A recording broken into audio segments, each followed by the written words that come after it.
మనం ఒకరి సమస్యని పరిష్కరిస్తే అదే మనకి సమస్యగా మారితే ఇదే అసలు సమస్య. సమస్యలు ఎప్పుడూ సమస్యలని సృష్టిస్తూనే ఉంటాయి. ఇక వాటిని ఎలా పరిష్కరించాలి? ఎలా అంటే అన్నీ దీనిపై ఆధారపడి ఉంటుంది. మనసు. ఈ మనసుని అదుపులో పెట్టుకుంటే అన్ని సర్దుకుంటాయి. ఎవరైనా ధనాసపై అదుపు సాధిస్తే ఆ ధనాన్ని అతడు సమాజ సేవకు ఉపయోగిస్తాడు, శుభకార్యాలకు ఉపయోగిస్తాడు. దాంతో మేలు జరుగుతుంది. కనుక ధనాన్ని కూడబెట్టకుండా ఉన్నట్టయితే దొంగలు పడతారు అన్న ఈ సమస్య తీరిపోతుంది. ఇప్పుడు ఆ దొంగ విషయానికి వస్తే కనుక ఆ దొంగ తన మనసుపై అదుపు సాధించి దానిని సద్వినియోగం చేస్తే కనుక అప్పుడు ఈ భూమిపై ఎవరు అతన్ని దొంగ అనే సమస్య ఉండదు. జీవితంలో సమస్య ఎంత పెద్దదైనా ఎంత కష్టమైనదైనా దాని కవచం ఒక్కటే.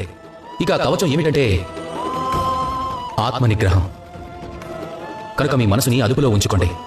మీరు గనక అది నేర్చుకున్నట్టయితే మీ మనసును మీరు అదుపులో ఉంచుకుంటే సమస్యలనేవి వస్తూ ఉంటాయి, పోతూ ఉంటాయి, కానీ అవి మిమ్మల్ని ఏమీ చేయలేవు. చిటికలో వాటిని దూరం చేయగలరు.